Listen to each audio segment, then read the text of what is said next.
Je vous remercie. Avant de rentrer dans le cœur du sujet qu'il me revient de traiter, c'est-à-dire l'indépendance du ministère public en France, permettez-moi d'adresser mes plus vifs remerciements aux hautes autorités marocaines organisatrices de ce colloque international et de ces rencontres riches et fructueuses.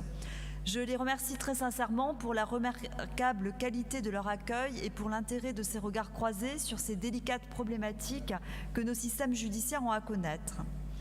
Pour aborder le sujet de l'indépendance du ministère public, il me paraît utile, du point de vue de la France, d'évoquer brièvement et préalablement deux notions. Celle de l'unité du corps judiciaire, celle ensuite de l'exercice des fonctions du parquet par des magistrats. L'unité du corps judiciaire est consacrée par l'ordonnance du 22 décembre 1958 portant loi organique relative au statut de la magistrature, laquelle regroupe un ensemble de règles communes aux magistrats en matière notamment de déontologie, d'incompatibilité, d'obligation. En France, au sein de l'autorité judiciaire, les magistrats professionnels, juges et procureurs composent un corps unique. Juges et procureurs sont issus du même concours, suivent la même formation dispensée par l'École nationale de la magistrature, prêtent le même serment et sont soumis aux mêmes obligations déontologiques sous réserve de différences imposées par l'exercice de leurs fonctions distinctes.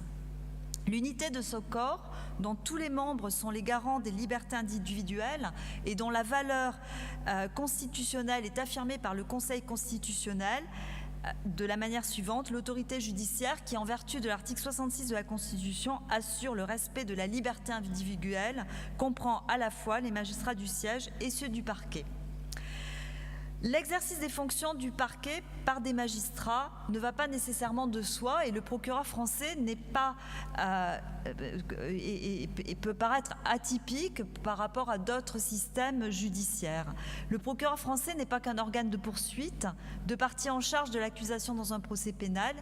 Il assure la direction et les contrôles de la phase policière d'enquête flagrante ou préliminaire, ce qui confère la dimension judiciaire aux enquêtes. Ainsi, en France, 365 jours par an, de 0h à minuit, partout en France, un magistrat du parquet veille à la justification des enquêtes et au respect des droits fondamentaux des personnes impliquées. Par ailleurs, le procureur français est responsable de la mise en œuvre de l'opportunité des poursuites. Il décide ainsi librement du principe de la réponse pénale et de ses modalités. Il a également un rôle d'ambassadeur de la justice dans la cité, participant à de multiples commissions ou structures partenariales. Enfin, il est le défenseur de l'intérêt général, de l'ordre public, économique et social devant toutes les juridictions de son ressort. Le parquet, quel statut, quelle indépendance? Quel statut? Si le corps des magistrats est unique, il existe des différences statutaires non négligeables entre les juges et les procureurs en France. L'inamovibilité des juges, magistrats du siège, garantie constitutionnellement par l'article 64 de la Constitution française. Les pouvoirs du Conseil supérieur de la magistrature sont plus étendus à l'égard des magistrats du siège qu'à l'égard des magistrats du parquet. Ainsi en est-il en matière de nomination. Les magistrats du parquet sont nommés par le président de la République sur proposition du garde des Sceaux après avis simple du Conseil supérieur de la magistrature, alors que pour les magistrats du siège, il s'agit d'un avis conforme. Et l'avis simple ne lie pas le gouvernement, même si l'engagement des gardes des Sceaux de ne jamais passer outre un avis défavorable émis par le Conseil supérieur de la magistrature a été pleinement respecté depuis 2008. Et une circulaire en juillet 2012 a d'ailleurs consacré ce principe. Ceci conduit à un alignement de facto des conditions de nomination des magistrats du parquet sur celles de 93% des magistrats du siège en France. La révision constitutionnelle du 23 juillet 2008 a d'ailleurs atténué encore l'écart entre les règles relatives à la nomination des magistrats du siège et du parquet en soumettant à l'avis du Conseil supérieur de la magistrature les projets de nomination des procureurs généraux alors qu'ils n'étaient nommés jusque-là en Conseil des ministres. Le garde des Sceaux poursuit l'action en faveur d'un statut rénové du parquet, notamment pour inscrire dans la Constitution la pratique consistant pour le garde des Sceaux à ne pas passer outre un avis défavorable du CSM, du Conseil supérieur de la magistrature, sur la nomination d'un magistrat du parquet. Quelle indépendance? Alors en France, cette question nourrit bien des débats et mérite de lever quelques confusions ou approximations. Tout d'abord, il ne peut s'agir que de l'indépendance du parquet tout entier et non de chacun de ses membres pris individuellement.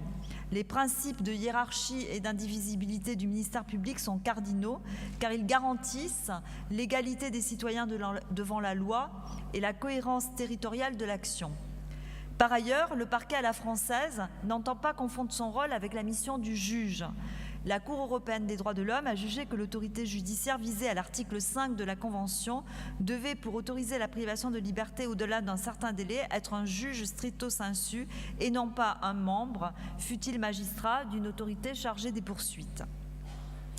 Le rattachement du ministère public au garde des Sceaux est établi par l'article 5 de l'ordonnance du 22 décembre 1958, inchangé depuis son entrée en vigueur. Cet article dit que les magistrats du parquet sont placés sous la direction et le contrôle de leur chef hiérarchique et sous l'autorité du garde des Sceaux, ministre de la Justice, et qu'à l'audience, leur parole est libre.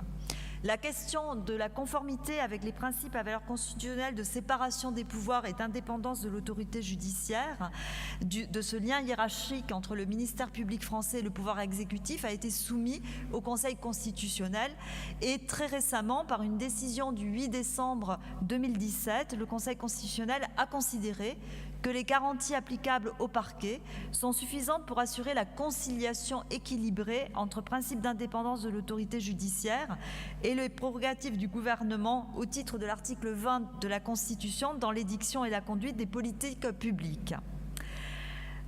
Le ministre de la Justice conduit la politique pénale déterminée par le gouvernement et veille à la cohérence de son application sur le territoire de la République. À cette fin, il adresse aux magistrats du ministère public des instructions générales.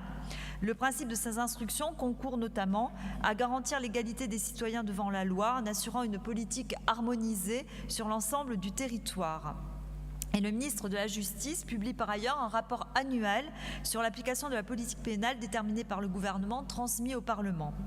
La loi du 25 juillet 2013 a réduit les pouvoirs confiés au ministre de la Justice puisqu'elle a supprimé la faculté d'adresser aux magistrats du ministère public des instructions dans les affaires individuelles. Cette loi a clairement distingué la politique pénale conduite par le garde des Sceaux de l'action publique conduite par le procureur de la République.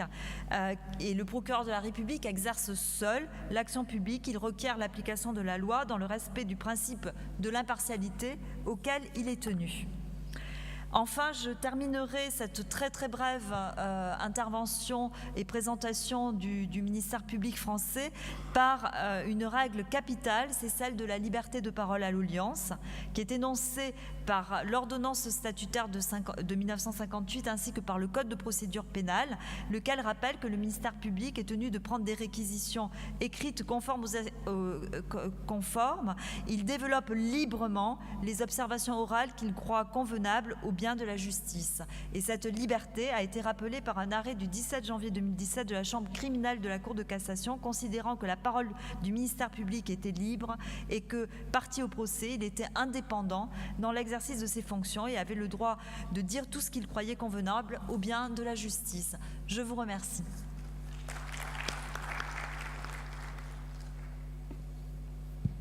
شكرا سيدة ناتالي أنسيل على عرضها القيم.